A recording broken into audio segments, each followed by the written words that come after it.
एक बार एक गांव में एक साधु रहता था जो भगवान पर बहुत विश्वास रखता था। एक बार वह साधु पेड़ के नीचे बैठे बैठे भगवान को याद कर रहा था। तभी अचानक वहाँ बाढ़ आ गई और चारों तरफ पानी पानी हो गया और सब लोग अपने आप को बचाने के लिए ऊपर पहाड़ की तरफ भागने लगे। उनमें से एक आदमी ने देखा कि इस हालत में साधु जी भगवान की तपस्या कर रहे हैं। उसने सोचा कि साधु जी अपने आप को बचाने के लिए कहीं जा क्यों नहीं रहे। तो उसने साधु से पूछा, अरे आप कहीं जा क्यों नहीं रहे हो? आप भी मेरे साथ ऊपर पहाड़ की तरफ चलो, नहीं तो डूब जाओगे। फिर साधु बोला, अरे हमें क्या होगा, मैं भगवान की इतनी तपस्या करता हूँ, मुझे कुछ नहीं हो सकता, मुझे भगवान अपने आप बचाएगा। धीरे धीरे पानी साधु की कमर तक आ गया। अब लोग वहाँ से नाव लेकर निकलने लगे तो उनमें से एक व्यक्ति ने साधु से कहा, अरे पानी आपकी कमर तक आ गया है, आप हमारे साथ चलो। तो साधु ने कहा कि नहीं नहीं, भगवान मुझे अपने आप बचाएगा।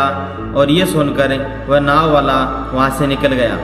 कुछ देर बाद पानी इतना बढ़ गया कि साधु के सर तक पहुँच गया और अब लोगों को बचाने के लिए हेलीकॉप्टर निकलने लगे। एक हेलीकॉप्टर साधु के पास आया जो कि आखिरी था।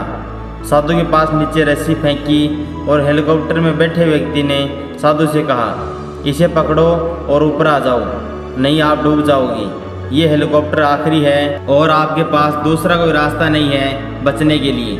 साधु ने कहा, ये रस्सी वापस ऊपर खींच लो और आप चले जाओ, मुझे भगवान के ऊपर पूरा भरोसा है, वह मुझे बचा लेगा।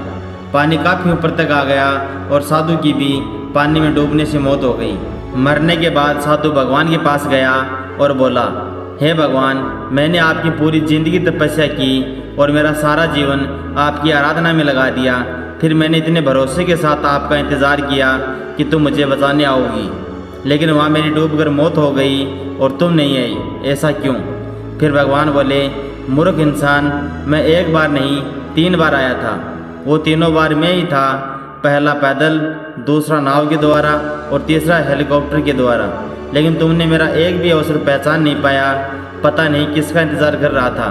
दोस्तों, इसी तरह से ज़िंदगी में हमें ऊपर वाला बहुत से मौके देता रहता है, लेकिन हम सब लोग उस मौके को ठुकरा कर पता नहीं किस चीज़ का इंतज़ार कर रहे होते हैं कि वो होगा तभी मैं करूँगा। और इस बात पर अड़े रहने से एक वक्त बाद वो मौका हाथ से निकल जाता है और हम कुछ नहीं कर पाते हैं।